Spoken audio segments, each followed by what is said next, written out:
Question of Honor, a short story by Hamza Boujelouah. The noose swung above him softly in the noonday breeze, a tantalizing symbol of what was to come. The disbelief and intense rage numbed Alexandre to his core as he urged his steed to gallop harder. The cool morning winds forced his brilliant blue cloak to flap in every direction and stung at his already watering eyes. She couldn't have gotten far. Her side of the bed was still warm when I woke. The note his beloved Rosaline had left him was still scrunched tightly in his breast pocket, which bore the embroidered crest of the fleur-de-lis. The brownish-green patch of woodland that separated their cottage from the city streaked across his vision as he forced his trusted horse onwards. The rapier and bejeweled gorse he wore on his belt rattled at his side with every gallop. Each pounding hoofbeat echoed the rhythm of his rapidly beating chest. This has to be a sick joke. Amidst the angst and hurt whirling in his head, Alexandre's mind wandered back to the memory of their wedding night. It was almost 12 years ago. He had already served 2 years as part of the King's elite guard. He was a much younger man then, filled with a bold, naive courage. He had courted Rosaline almost 4 months before he had asked her to marry him. It had all happened rather quickly. It seemed like hours had passed from the moment he went down on one knee and proposed to her by the moonlit lake, to them being bonded in matrimony. In reality, it had been weeks that separated the two events. He remembered his left leg shaking as she glided down the church towards the altar. The modest yet intricately crafted dress made Rosaline look as if she had descended straight from the heavens. As they met face to face in front of the vicar, Alexandre remembered brushing a strand of Rosaline's beautiful brown hair out of her face, and met her gaze with his daring smile. It was one of the very few times he'd seen her with her hair down. She mostly kept it tied up in a neat bun. As they made their vows, he felt himself fall ever deeper in love with her soft brown eyes. The gentle smile that came from her lips warmed him to the core, as she said, "I do." It was true. Throughout the years he had not always been present at home, but he had always assumed Rosaline knew that his duty as a husband would be in conflict with his duty to his king. My Rosaline will not leave me. Not for him. She, we, made a vow in the eyes of God. Alexandre felt the whiskers on his face stand on end at the thought of it, and let out an anguished roar as he hastily spurred his horse. Soon the crunching noises of bark and twigs were replaced with the clattering of hooves on cobblestone. The thick trees that decorated the forest path had begun to thin out and were replaced with stone buildings and wooden market stalls. The few early risers that adorned the town square all glanced up to see the lone musketeer and his jet-black horse skid to a startling halt. Up ahead, Alexandre could see a modest-looking chestnut tethered to a meat carriage, to which 2 figures were boarding. The thick-set, balding man with grimy clothes and dark stubble had his calloused hand entwined around the black-gloved hand of the wine-gowned woman he was assisting into the carriage. Marques. It was as the woman had placed her heeled black leather boot onto the carriage did the musketeer act. Fingering for the jewel-encrusted gorse at his hip, Alexandre unsheathed the tiny blade and caught it by the tip. He then expertly twirled it in his gloved fingers and threw it with all his might. The dagger found its mark, embedded into the wooden carriage door right next to Marques' heavily lined face. The noise of the impact had caused the woman to jump and yelp in a frightened panic. The blacksmith's reaction was surprisingly subtle. A slight raising of the eyebrows, a gentle scoff, and a benign glance to see who had thrown the weapon. He then locked eyes with Alexandre and smiled slyly. "Stay here, my sweet. This will only be a moment," he whispered softly to Rosaline, gesturing her inside and tugging the gorse free. The musketeer dismounted from his jet-black horse and bore a look of solemn stoicism on his whiskered face.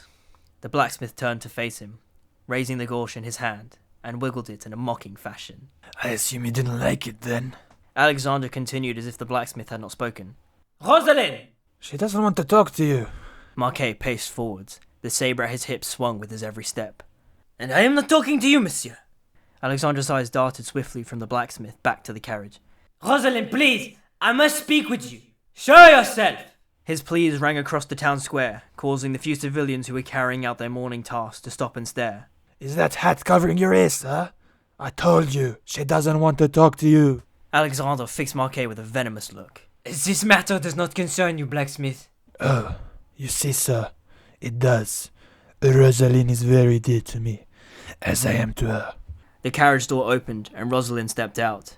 She walked over to stand behind Marques and held his hand. Alexandre felt his heart drop like a dense stone. The numbing disbelief he had felt all morning was replaced with one of deep anguish. His eyes began to glaze over, and he forced himself not to shed a tear. He didn't want to give the blacksmith the satisfaction. He turned his eyes to Rosaline, whose thin lips were quivering and her soft brown eyes were filled with pity. Was I truly awful to you? He wavered. No, She tremoured, her eyes now filled with tears. you were never here. I needed you.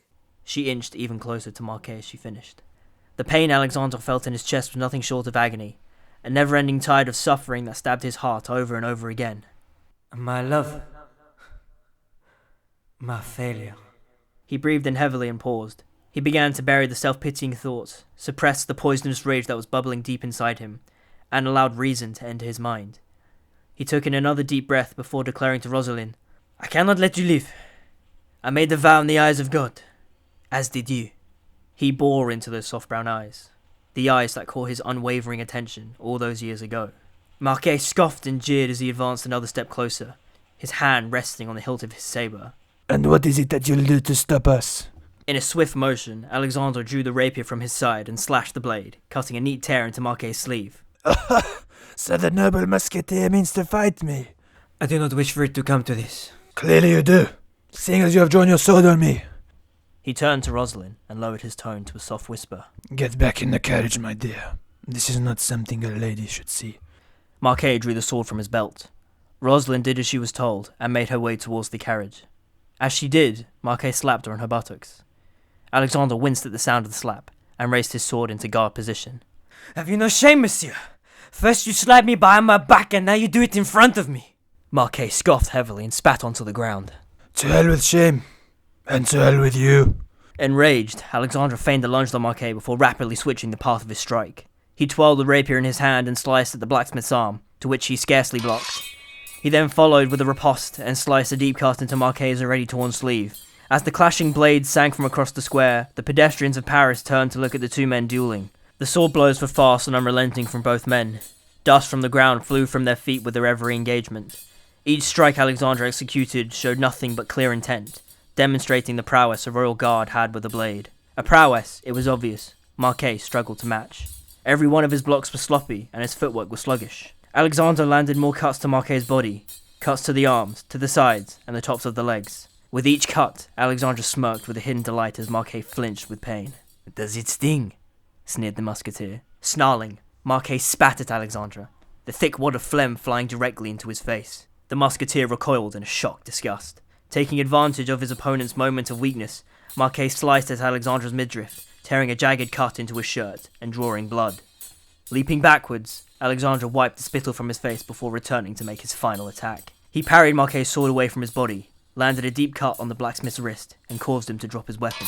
Alexandre then kicked the man to his knees before etching a deep gash into Marques' cheek, flourishing the rapier and pointing the tip at his throat. The musketeer was breathing heavily now, fighting the dark rage that was burning inside. His ears were pulsing, and his hearing seemed to be focusing only on his breath. He thought he heard someone cry out for the Red Guard as a crowd seemed to be forming around the town square, but the Red Guard were of little importance to him right now. He had the blacksmith on his knees. Revenge was his. All he had to do was simply extend his right arm and apply the right pressure. No, this is not the vow I made. I am a protector, not a murderer. He focused on his breath again. With each exhale, he seemed to be extracting the venomous impulse he had to ram the blade through the blacksmith's throat. From the corner of his eye, he noticed the lady in the wine-coloured gown being held back by the crowd. Fearful tears dripped from her eyes. Light brown locks fell from her normally pristine bun. A lump grew in his throat. She loves him. She truly loves him. How does it feel to know that she loves me more than you? Scoffed Marques with a gleeful grin. The musketeer's eyes flicked back to the kneeling man and stared into those squinty, dull eyes.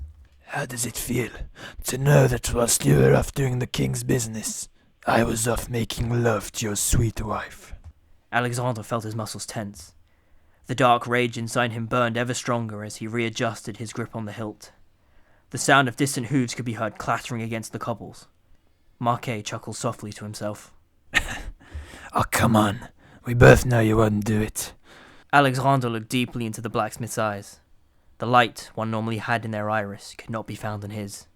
He stood there for what felt like an eternity, looking for some semblance of remorse. How could she love such a man? The sound of hooves grew even louder as the Red Guard entered the town square. Unable to hold back the anguish, the rage, the pain, Alexandre plunged his sword into Marques' throat.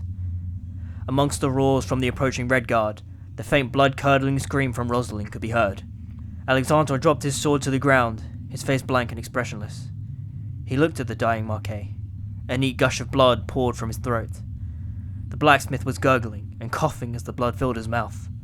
Almost all of the sounds in the world seemed to have left Alexandre's hearing. He didn't register the gruff shouts from the red guard who seized him and kicked him to his knees. Nor did he register the metallic clinking of the chains that were slapped onto his wrists. All he could focus on was the sound of Marques choking on his own blood. He could feel the muscles in his face loosen, and his expression turned blank. He bowed his head.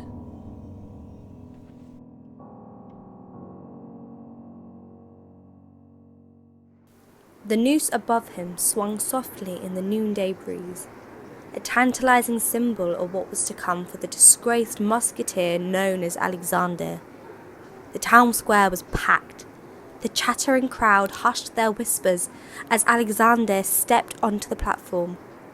As the noose was placed on his neck, the man showed no hint of expression, a look that remained as the platform dropped from under him. There wasn't much of an affair once the man's feet had stopped twitching. The crowd dispersed with ease and not many remained to stare at the body. However, there was one standing at the very front of the crowd who did not move. She gazed at the hanging body, her soft brown eyes unblinking. Rosaline. Throughout the whole event she could feel the judgmental gaze of the gossip-mongers who had noticed her in the crowd. She could hear every slippery whisper of harlot and whore that escaped from their lips, but she did not care. She had made her choices, acted on her own free will, and accepted the consequences. The loss of her lover, Marques, lay heavy in her chest, but what shocked her the most was the weight of the sight before her. She remembered the youthful, brash man that had swept her off her feet, charmed her with his dashing smile and honeyed words. She remembered the man whose left leg was trembling as she walked towards the altar on their wedding day. The man in her memory was not the same one who was suspended before her. The once honourable musketeer, the man she had once loved and married, hung there like a common criminal for all to see.